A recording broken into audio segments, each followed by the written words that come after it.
దేవుడు ఉన్నాడని రుజువేంటి?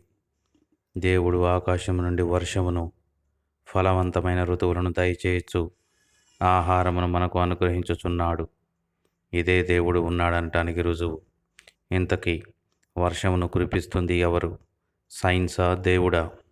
ప్రకృతిలో జరిగే ప్రతిదానిని అర్థం చేసుకునే శాస్త్రమే ఫిజిక్స్.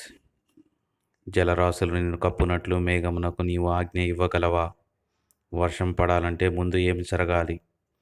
ఆయన భూమి అంతముల వరకు చూచుచున్నాడు. ఆకాశం క్రింద జరుగునంతటి దానిని తెలుసుకొనుచున్నాడు.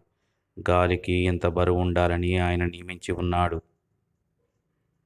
గాలి బరువును పీడనం అంటాం. గాలి బరువులో తేడా వల్ల నీరు వడివడిగా ఆవిరై మేఘాలుగా మారుతాయి. ఆయన ఆకాశమును మేఘములతో కప్పువాడు. భూమి కొరకు వర్షమును సిద్ధపరచువాడు. ఆకాశమందు, భూమి యందు, సముద్రములు